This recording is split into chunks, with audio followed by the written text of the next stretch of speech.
अगर आप एक विमेन हैं और आप कंफ्यूज्ड हैं कि आपको कौन से मल्टी विटामिन्स या सप्लीमेंट लेना चाहिए, तो ये वीडियो आपके बहुत काम आने वाली है।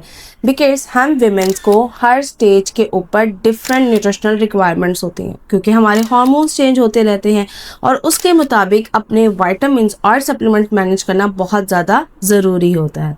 तो अगर आप एक टीनेजर हैं, यानी 13 से 19 साल के दरमियान हैं, तो ये वो टाइम होता है लाइफ का जिसमें आपकी बॉडी अभी ग्रो कर रही है, पीरियड स्टार्ट होने वाले हैं।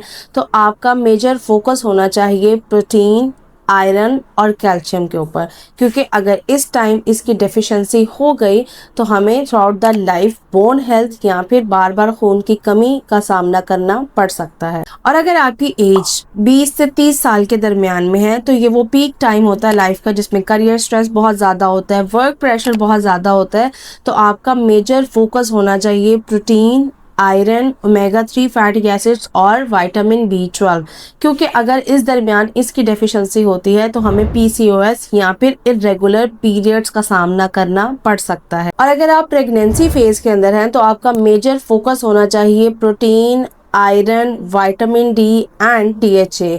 और इसके साथ ही पोस्ट प्रेगनेंसी रिकवरी और बैलेंस के लिए ज़रूरी है कि आप अपना मेजर फोकस रखें आयरन के ऊपर, फॉलिक एसिड के ऊपर, विटामिन D, फाइबर और हाइड्रेशन। आपकी हाइड्रेशन बहुत मेजर रोल प्ले करती है इसके अंदर। Then comes 40s, the era of menopause and perimenopause. ये वो टाइम होता है जब एस्ट्रोजन लेवल अचानक से ड्रॉप हो जाते हैं, जॉइंट्स इशू बहुत ज़्यादा होना स्टार्ट हो जाते हैं और हार्मोनल इम्बैलेंस के चांसेस बढ़ जाते हैं। तो इसमें आपका मेजर फोकस होना चाहिए protein, calcium, vitamin D, fibre and the most important is magnesium, जो आपके बॉडी को सपोर्ट करेगा और आपको इन तमाम सिम्टम्स में हेल्प आउट करेगा कि कम से कम हो। I hope it helps and don't forget to share this reel with your favourite girl, ताकि वो अपनी स्टेज के मुताबिक अपने लिए एक राइट डिसीजन ले सके।